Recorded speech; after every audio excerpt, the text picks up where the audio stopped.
how he blew up, and now he's. So I used to not be able to like use that as a positive.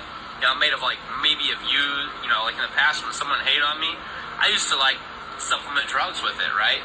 But now, when someone hates on me, listen, I promise you I'm not pushing an extra 3 reps on every fucking set every night. I promise you I'm gonna like, okay, dissolve what they think and think more about myself. I'm gonna turn into something super special every fucking trip. I promise you that. That's how I do it. Mamacita. What's up, shithead? Yeah, yes way. Chelsea, he definitely did say that. So What'd I say? Who said what?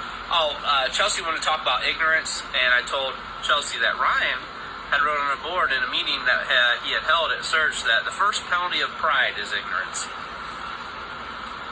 First penalty of pride. So if you're being prideful, one of the first penalties of that is being ignorant. And I agree. Yeah, As if, Yeah. Pride can be a good thing. Pride can be a toxic thing too. How do you both keep a positive mind on negative situations? How do you learn and train yourself to overcome the anger? Okay, so We talk about it. We vent, we talk about solutions. More than just the problem, we focus on the solutions. How do we fix this? I'm going to tell you how I did it. And it's a simple behavior chain. My thoughts, my emotions, my feelings, and the outcome. Okay? So you run that behavior chain and you pick a situation to it. And now you start, you pick your own situations that are privy to yourself, special to yourself.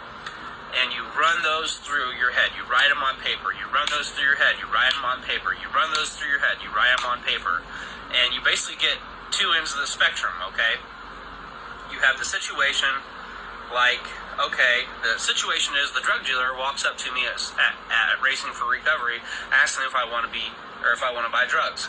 The thought is, there's 2 thoughts. There's an impulse negative thought, and there's an opposite of it. The impulse negative thought would be like, fuck yeah. Or the other thought of it is, fuck no, right? So the emotion behind it and the feeling, the emotion and feelings, you label it. Okay, that way you can know how you feel about it. And then you have 2 situations, or excuse me, you have 2 outcomes. One outcome to the fuck yeah is jail, prison, death.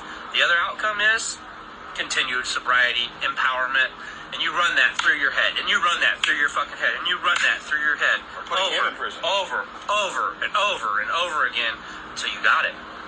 So you can say no. And you can apply that to every fucking situation in life you want. Not just a drug dealer. You can apply it to someone, spitting on you. You can apply it to someone saying fuck you. You can, excuse me, I'm gonna stop using such vulgar language, but say what you want, man. Use some type of words, Tony. Yeah, Tony Robbins does it, so but I'm no Tony Robbins. But yeah, so behavior chains, and that's how I say that in meditation. Meditate on things. Just learn using my mind, the height of my evolution, guys. This is it right here, the mind. It's the height of our evolution, period. And so, learn how to use that. Magical. Yeah, once I decided that I am worthy of love and of value, saying no to some stuff that's like destructive to me, it was easy. It was really easy to say no.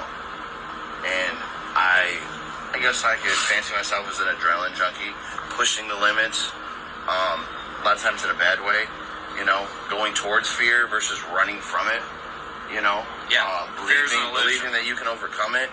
Yes, you're going to be scared, like, oh man, I'm scared that, I might go on this roller coaster and, I watch movies that make me think like, oh, this roller coaster is going to fall apart. You know what I mean? Yeah. So do I just never go on a roller coaster? Fuck no. All right, so I had a bad relationship, I was hurt, I was cheated on.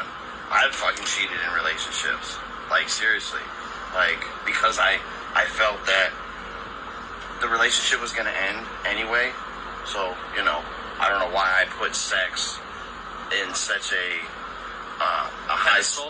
a pedestal to really just throw away something awesome, just over sex, over like, Man, a quick nut, man. can't say I haven't done that, I get it. I definitely get it. Kenzie says, you live and you learn, man. Hopefully you learn. Sometimes it takes Sometimes a people lot don't. of lessons. I had to relearn some shit a lot. How do you guys not let your childhood continue to create who you are as an adult and significant other? I don't let it define who I was. Don't let it define what you. happened to me wasn't my fault. I didn't deserve it. It happened. I accept it. You mourn about it, and then you move forward, and you focus on the positives. What came out of that?